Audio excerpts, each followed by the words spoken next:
10월 6일 새벽 예배를 하나님께 드리겠습니다. 오늘 우리에게 주신 하나님의 말씀 열왕기상 13장 1절에서 10절의 말씀입니다. 보라, 그때 하나님의 사람이 여호와의 말씀으로 말미암아 유다에서부터 베델에 이르니 마침 여로보암이 제단 곁에 서서 분향하는지라. 하나님의 사람이 제단을 향하여 여호와의 말씀으로 외쳐 이르되, 제단아 제단아, 여호와께서 이와 같이 말씀하시기를, 다윗의 집에 요시야라는 이름하는 아들을 낳으리니 그가 내 위에 분향하는 산당 제사장을 내 위에서 제물로 바칠 것이요 또 사람의 뼈를 내 위에서 사르리라 하셨느니라 하고, 그날에 그가 징조를 들어 이르되, 이는 여호와께서 말씀하신 징조라. 제단이 갈라지며 그 위에 있는 재가 쏟아지리라 하매, 여로보암 왕이 하나님의 사람이 베델에 있는 제단을 향하여 외쳐 말함을 들을 때에 제단에서 손을 펴며 그를 잡으라 하더라. 그를 향하여 편 손이 말라 다시 거두지 못하며, 하나님의 사람이 여호와의 말씀으로 보인 징조대로 제단이 갈라지며 재가 제단에서 쏟아진지라. 왕이 하나님의 사람에게 말하 이르되, 청하건대 너는 나를 위하여 내 하나님 여호와께 은혜를 구하여 내 손이 다시 성하게 기도하라. 하나님의 사람이 여호와께 은혜를 구하니 왕의 손이 다시 성하여 전과 같이 되니라. 왕이 하나님의 사람에게 이르되, 나와 함께 집에 가서 쉬라. 내가 내게 예물을 주리라. 하나님의 사람이 왕께 대답하되, 왕께서 왕의 집 절반을 내게 준다 할지라도 나는 왕과 함께 들어가지도 아니하고 이곳에서는 떡도 먹지 아니하고 물도 마시지 아니하리니, 이는 곧 여호와의 말씀이 내게 명령하 이르시기를, 떡도 먹지 말며 물도 마시지 말고 어떤 길로 들어가지도 말라 하셨습니다 하고, 이에 다른 길로 가고 자기가 베델에 오던 길로 되돌아가지도 아니하니라. 아멘. 우리나라 말에 나무를 보고 숲을 보지 못한다라는 말이 있죠. 사물 전체를 보지 못하고 눈앞에 부분적인 이런 현상에만 사로잡혀 있는 이런 근시안적인 사고나 행동을 일컬어서 이런 말을 하곤 합니다. 오늘 우리가 읽은 본문에 등장하는 여로보암에게 딱 들어맞는 말인 것 같아요. 그는 나무를 보고 숲을 보지 못한 채 눈앞에 보이는 그 나무의 문제에만 몰두하고 있는 그 모습, 이 근시안적인 모습만 우리에게 비춰주고 있습니다. 13장 1절에 보면은 보라 그때라 라고 이렇게 시작을 하고 있죠. 이 때는 이제 여로보암이 이스라엘의 왕이 되면서 이 베델과 단에 금송아지를 세우고 또 자기의 마음에 맞는 레위 지파가 아닌 다른 지파의 사람들을 제사장으로 세우고, 또 그가 직접 베델에서 제단을 쌓고 분향하는 그때를 가리킵니다. 그때 하나님은 유다에서부터 이제 한 선지자를 베델로 보냈죠. 여로보암에게 보냅니다.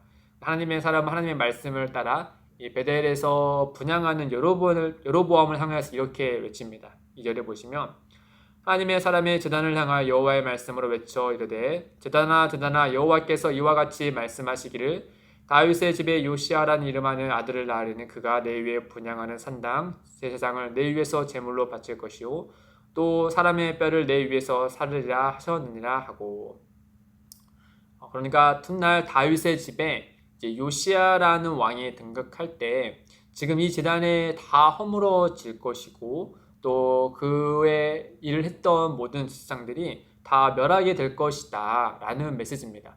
쉽게 얘기해서 하나님의 진노가 이 베델 이곳에, 이 어리석은 제단을 쌓는 이곳에 임할 것이기 때문에 너희는 이제 죄를 회개할 것을 간접적으로 이 하나님의 선지자는 그곳에 사람들에게 이야기하는 거죠. 결국에는 그곳에 분향하고는 여로보암에게 하나님의 일종의 진노의 메시지, 경고의 메시지를 그에게 전하는 것이나 다름없는 것이죠.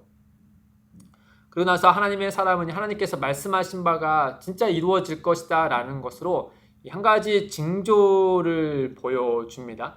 그 징조가 바로 무엇이냐면은, 여로보암이 분향하는 그 베델 제단이 갈라지고 그 위에 있는 재가 쏟아질 것을 말하죠.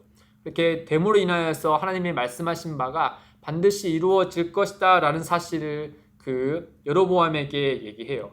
그때 여로보암은 이 중요한 시점, 그러니까 베델의 제단에서 이제 이 분향을 하고 있는 중요한 시점에 하나님의 사람이 와서 이렇게 언짢은 말을 하지 않았겠습니까? 그러니 여로보암이 그 당장에 손을 뻗어서 명령해서 그 하나님의 사람을 붙잡으라 라고 얘기를 해요. 그러자 손을 뻗었을 때 하나님께서 역사하셔서 그의 손이 말라가지고 다시 굽히지 못하는 현상이 일어나 버렸습니다. 그와 동시에 방금 말한 그 징조가 이루어지죠. 제단이 갈라지고 제단에 위에 재가 쏟아지는 일이 벌어진 겁니다. 순간에 하나님의 선지자가 말한 대로 이루어지고 또 본인이 방금까지는 자유롭게 손댔던 그 손이 더 이상 굽혀지지 않는 것을 보자 여로보암은 두려움을 느꼈던 것이죠. 그 자리에서 하나님의 사람에게 자기의 손이 다시 회복되도록 그에게 기도를 부탁합니다. 하나님께 기도하여서 자기의 손을 낫게 해달라고 말이죠. 그러자 하나님의 사람이 그의 요청대로 하나님께 은혜를 구했더니 여로보암의 손이 다시 회복하게 되었습니다. 이렇게 여로보암은 이 베델 제단에서 금송아지를 만들고 우상에 숭배하는 그 자리 그때에 하나님의 선지자가 등장을 해서 하나님의 메시지를 듣고 또 그 메시지가 정확하게 이루어질 것이다 라는 사실 징조까지 보았습니다. 뿐만 아니라 본인이 팔이 마르고 다시 회복되는 일까지 보았죠. 그러니까 여로보암은 그 베델 제단에서 하나님의 강력한 두 가지 사인을 그 기적을 분명히 온몸으로 경험했어요. 그러니 그 여로보암에게 마땅히 이제 바랄 자세는 무엇이겠습니까? 네, 이 두 가지 하나님의 놀라운 역사를 눈앞에서 봤던 여로보암은 그 자리에서 자신의 죄를 회개하고 하나님께 마음을 되돌이키는 일을 해야 했습니다. 그러나 여로보암은 그리 하지 않았죠. 이 두 가지 징조를 보았음에도 불구하고 그는 오히려 하나님의 사람을 포섭하려고 했어요. 그의 능력을 보았기 때문에 포섭해서 이 베델과 단에 금송아지를 세워서 이스라엘 백성들의 마음을 사로잡으려 했던 것처럼 이 하나님의 사람의 비상함을 통해서 그의 백성들의 마음을 사로잡으려고 그것만 보고 하나님의 사람을 붙잡아 두려 했습니다. 하나님의 보이신 명백한 징조를 보았음에도 불구하고 그 징조에 따른 하나님의 뜻을 발견하지 않은 채 자기의 살이 서에게만 여전히 몰두하고 있는 이 어리석은 여로보암의 모습을 볼 수 있죠. 그렇게 해서 여로보암의 마지막 날은 어떻게 되었습니까? 열왕기상 13장 33절에 성경은 그를 이렇게 평가합니다. 여로보암의 이 일 후에도 그의 악한 길에서 떠나 돌이키지 아니하고. 이 일은 이제 말씀을 읽어보면 알겠지만은 하나님의 선지자가 사자에 의해서 죽는 일이에요. 근데 그 일뿐만 아니라 오늘 우리가 읽은 이 말씀도 마찬가지입니다. 그러니까 하나님은 하나님의 선지자를 통하여서 여로보암에게 누누이 하나님께 되돌아올 것을 또 우상숭배를 버릴 것을 계속해서 사인을 주고 그들로 돌아키기를 바라면서 누누이 말씀하셨어요. 그러나 그는 끝내 돌이키지 아니했다라고 하는 겁니다. 여로보암은 자기의 손이 낫기를 구하는 것에서 그쳐서는 안 됐습니다. 또 선지자가 자기의 곁에 머무르는 것을 놓고 구하는 것도 거기서 그쳐서는 안 됐죠. 그가 정작 구해야 하는 것은 눈에 보이는 손이 낫는 것과 또 선지자가 아니라 하나님께 자기의 마음을 돌이키는 것이고 또 하나님의 진노를 거두시고 자기와 함께 해주시기를 바라는 그 하나님의 크신 뜻을 구해야 했습니다. 그러나 그는 눈앞에 보이는 현상만 구했을 뿐 정작 정말 가장 중요한 것을 구하지 못하는 어리석음을까지 버리지 못했던 어리석음을 범했던 것이죠.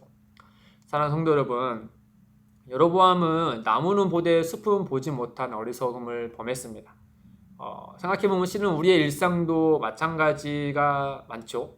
우리가 먹고 마시고 사는 것은 잘 구합니다. 그러나 하나님의 뜻을 구하지 못한 채 일상을 살아가는 경우들이 참 많이 있죠.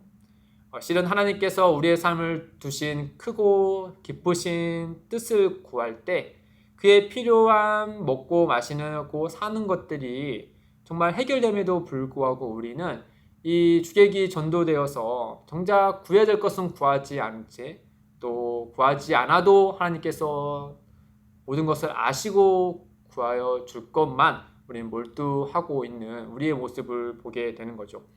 마치 솔로몬이 하나님께 듣는 지혜를 구할 때 하나님께서 어떻게 하셨습니까? 하나님의 뜻을 구한 솔로몬에게 하나님이 그가 구하지 않은 모든 필요한 것들을 그가 구하지 않아도 값없이 주셨지 않습니까? 여로보암에게도 그게 필요했던 것이죠. 그리고 오늘 우리에게도 이 부분이 필요할 것입니다. 사랑하는 성도 여러분, 오늘 하루를 살아갔을 때 하나님께서 오늘 우리의 삶에 뜻하신 바를 먼저 구하시고 또 발견하시고 살아내셔서 하나님의 크신 은혜를 누리시기를 주님의 이름으로 축복드립니다. 함께 기도하겠습니다. 하나님 아버지, 예수 그리스도 안에서 언제나 우리의 삶을 기뻐하시고 선하신 뜻으로 인도해 주셔서 감사합니다. 주님, 때론 우리의 삶이 궁핍하고 힘겨울 때가 있기에 당장에 해결해야 할 문제에만 몰두하는 경향이 우리에게 있습니다. 우리는 연약하기 때문에 그렇겠지요. 그러나 주님, 원하고 바라건대 그렇게 급하고 힘겨울 때 오히려 하나님을 바라볼 수 있는 영적인 여유와 안정을 우리에게 허락해 주셔서 모든 상황 속에서 선으로 역사하신 하나님을 바라볼 수 있도록 우리 삶에 인도하여 주옵소서. 감사하며 예수님의 이름으로 기도드립니다. 아멘. 오늘도 두 가지의 기도 제목을 두고 기도하겠습니다. 첫째, 하나님께서 오늘 우리의 삶에 바라시는 뜻이 무엇인지 구하고 믿음으로 따르는 삶이 되게 하옵소서. 둘째, 기쁨이 되는 교회가 우리만의 울타리에 갇히지 않고 지역과 나라와 열방을 위하는 교회가 되게 하옵소서. 이를 위해 함께 기도하며 나아가겠습니다.